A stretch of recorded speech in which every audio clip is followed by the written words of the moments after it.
qui nous pousse à l'insurrection. On peut dire des paroles de la Bible alors qu'elles sont de fausses prophéties, bien qu'elles sortent du livre des Saintes Écritures. C'est pourquoi répéter un verset biblique en pensant dire une chose vraie et qui se réalisera parce que c'est écrit dans la Bible, parce que c'est écrit par un prophète, c'est faux. La Bible, en ce sens, n'est pas la parole de Dieu. Alors qu'est-ce que la parole de Dieu? Eh bien, c'est celle de notre temps, plus encore, celle de notre heure. Si le Saint-Esprit nous montre à quelle heure nous sommes, alors oui, nous aurons la prophétie juste de la Bible qui incarne véritablement la parole de Dieu. Que nous dit le Saint-Esprit en ce moment? Sommes-nous arrivés au temps du combat final? Et comment devons-nous combattre? La vérité se trouve-t-elle par la bouche du prophète Jérémie? Jérémie 51, 11, 12, qui disait ceci: Aiguisez les flèches, prenez les boucliers. L'Éternel a réveillé l'esprit des rois des Mèdes, car sa pensée est contre Babylone pour la détruire. Car c'est ici la vengeance de l'Éternel, la vengeance de son temple. Élevez l'étendard sur les murs de Babylone, renforcez le guet, placez les gardes, préparez les embuscades, car comme l'Éternel a pensé, lui aussi fait ce qu'il a dit contre les habitants de Babylone. Alors nous sommes entrés, c'est vrai, dans cette vengeance, une vengeance organisée, qui induit la chute de Babylone. Donc un tel commandement, c'est sûr, inciterait n'importe quel croyant, premièrement, bien à élever l'étendard sur les murs de Babylone, c'est-à-dire à dénoncer des crimes opérés par des lobbyistes ou des dirigeants avides de gains, malhonnêtes, qui ont dressé des murs, c'est-à-dire des grandes et des hautes puissances. Ça veut dire aussi, deuxièmement, renforcer le guet, placer les gardes, c'est-à-dire élaborer un système de dénonciation, où on dénonce des criminels qui passaient autrefois pour des bienfaiteurs. Ce système-là, c'est trois choses. Premièrement, c'est à partir d'une démarche d'investigation, c'est trouver le ou les coupables.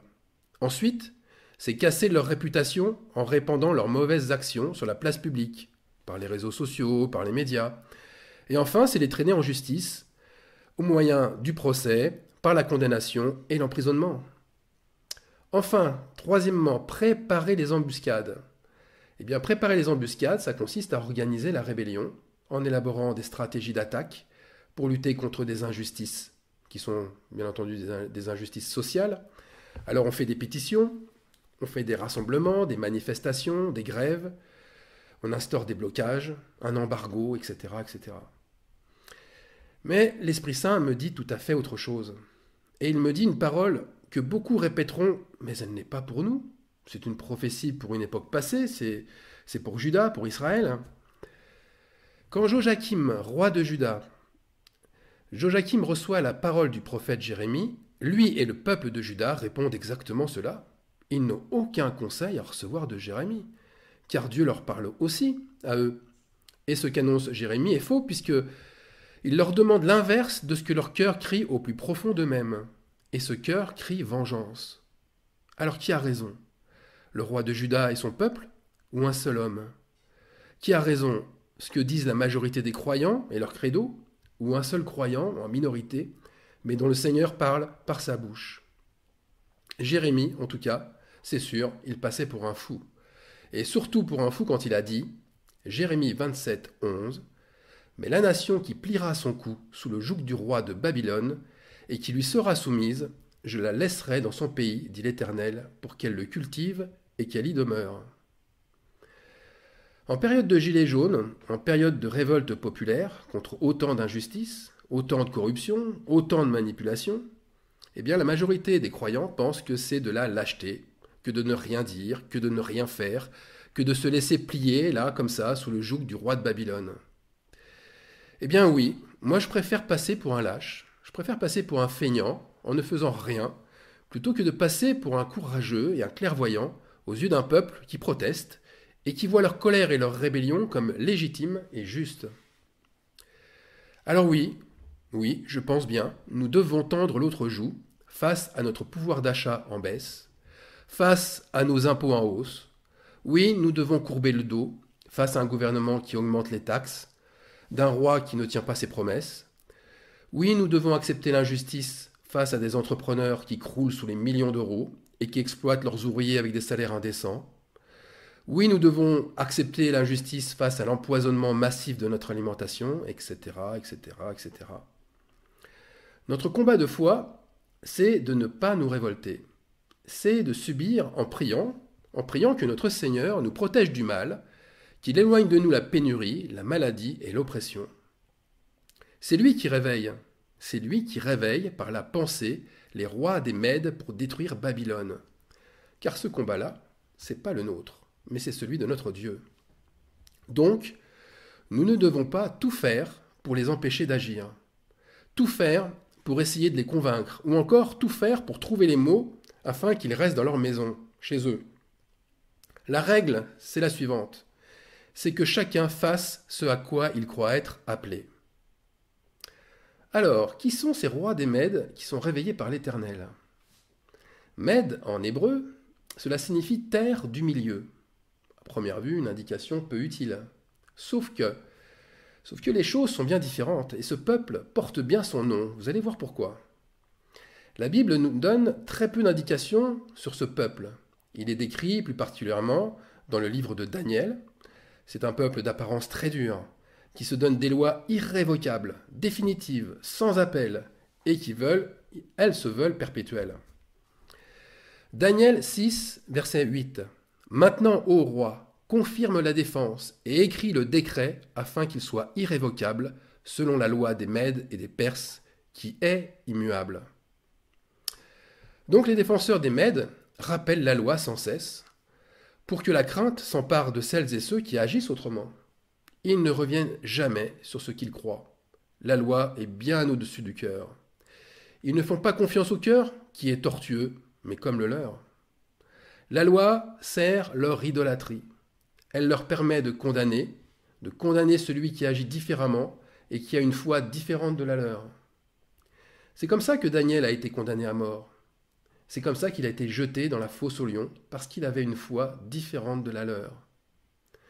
Les chefs et les satrapes, nommés par Darius, lui-même Mède, avaient la pensée des rois des Mèdes, puisqu'ils étaient des Mèdes eux aussi. Ils ont été réveillés par la pensée de la jalousie. Cette jalousie en voyant Daniel plus sage qu'eux, mieux inspiré. Ils ont rappelé alors au roi Darius la loi qu'ils avaient écrite, eux, selon un décret, celui de ne pas prier autrement que selon leur dogme. Daniel devait donc mourir par désobéissance au décret, lui qui priait 3 fois par jour son Dieu. Alors attention, les choses passées reflètent le présent. La pensée des rois des Mèdes n'est pas morte, elle est toujours vivante aujourd'hui. La pensée des rois des Mèdes, ce sont des esprits mauvais, des démons. Ils sont au milieu des nations, ils sont au centre de nos assemblées. Voilà cette terre du milieu, au centre, au milieu de l'Église, au milieu des autres, comme au milieu de chacun de nous. Cet esprit est en nous, au milieu de nous. Mais attention, seulement il y a une condition. Seulement si on laisse ce terrain, cette terre prendre le dessus sur l'Esprit de Dieu, qui lui seul doit être au milieu, au centre de nous, au centre de nos intérêts. Alors leurs mauvaises pensées se révèlent à un moment précis. Elles pointent leur nez lorsqu'il y a une division, en nous ou dans l'assemblée. Les Mèdes sont vite reconnaissables. Ils agissent avec les mêmes armes, car c'est un peuple dévastateur. Voilà leurs armes. Ils sont dans des actions spectaculaires. Ils assiègent, ils oppressent, ils condamnent. Ce ne sont pas des moutons comme les croyants qui sont soumis, mais ce sont des béliers. Pourquoi je dis ça ? Parce que Daniel, chapitre 8, verset 20, le dit. Le bélier que tu as vu et qui avait des cornes, ce sont les rois des Mèdes et des Perses. Et ici, dans le contexte, c'est un ange qui vient expliquer la vision de Daniel concernant, et je cite, la colère pour un temps marqué pour la fin. Alors pourquoi ces rois sont-ils réveillés aujourd'hui ? Eh bien parce que c'est eux qui ont fonction de se battre contre Babylone. Ce sont les béliers à cornes qui feront couler leur sang pour faire tomber la grande prostituée d'Apocalypse 17. C'est à eux que Dieu s'adresse quand Jérémie déclare « Aiguisez les flèches, prenez les boucliers, renforcez le guet, placez les gardes, préparez les embuscades ». Et dans les églises, les assemblées, comment ça se passe? Eh bien, les béliers sont très actifs. Ils oppressent leurs brebis. Ils les oppressent pour qu'elles aillent au combat. Et comment vont-elles au combat? Prenez le bouclier de la foi, prenez le casque du salut, l'épée de la parole. C'est le moment d'évangéliser. Ne restez pas oisifs, ni assis sur vos bancs d'église. Sortez et annoncez que le retour du Seigneur est proche. Faites quelque chose pour Dieu, agissez. Vous voyez, les Mèdes s'opposent au roi de Babylone, mais pas par la violence. Ils arrivent en brandissant la Bible, à la place du pavé. C'est plutôt bon signe, c'est rassurant. Puis c'est plutôt juste, non? Eh bien non, figurez-vous. Ce combat, lui aussi, est faux. Pourquoi? Eh bien parce que les révolutions se font dans la rue, oui, mais l'évangélisation se fait à la maison. Ah, je sais, cela contredit la loi martiale des Mèdes actuelle. Ces Mèdes qui poussent les chrétiens à sortir de chez eux et à aller au contact de nouvelles personnes, les poches et les sacs remplis de prospectus, de Bibles, ou bien avec le thème, l'adresse et l'heure de la prochaine réunion de leur église. Et ils ont des versets aussi. Ils ont un petit récit du témoignage de leur foi, appris par cœur, prêt à être débité à la première opportunité. Voilà comment on les prépare au retour de Jésus. Eh bien, ce combat-là est une forme d'insurrection. C'est entrer en guerre, mais en guerre de religion. C'est comme une lettre qui vous demande de vous soulever contre un pouvoir établi. On souhaite que vous vous insurgiez contre une autorité religieuse, peu importe laquelle, qu'elle soit catholique, protestante, évangélique, une organisation sectaire, tout comme aussi les défenseurs du Coran. Voilà ce qu'ils prônent. Nous avons la vraie loi, celle qui est indestructible et éternelle. Nous rendons le vrai culte à Dieu. Eh bien, en disant cela, ils disent, ni plus ni moins, que leur évangile est meilleur que les autres. C'est ce que prône aussi la loi des rois des Mèdes.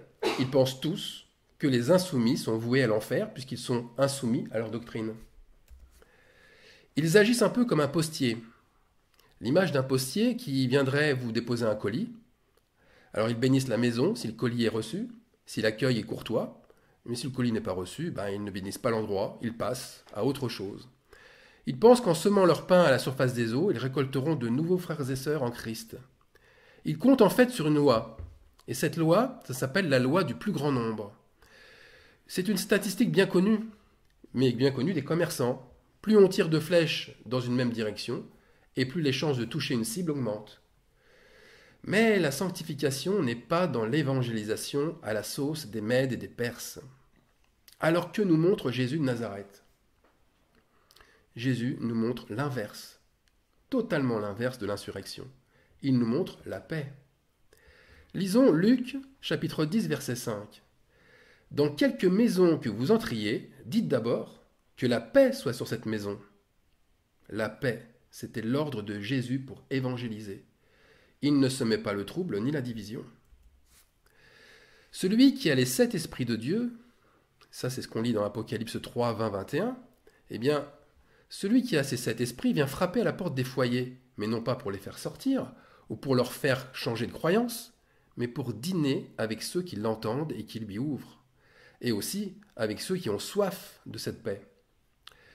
Ce qui attire les futurs repentis, ce n'est pas la Bible, c'est pas la Bible que l'on brandit, c'est la quiétude face à des chefs oppressants. Ce sont les fruits visibles d'un intérêt et d'un amour même pour les opprimés. C'est notre paix qu'ils n'ont pas, mais qui les attire. Ils n'ont que faire de nos paroles avec Jésus par-ci, Yeshua par-là, Jéhovah par-ci, ou Elohim par-là. Ou alors, attention, ce que je vous dis là, c'est écrit dans la Bible.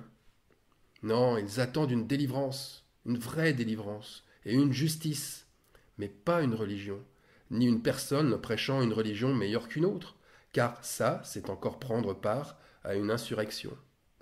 Encore une fois, on ne bâtit pas l'Église de Christ sur les ruines des autres églises.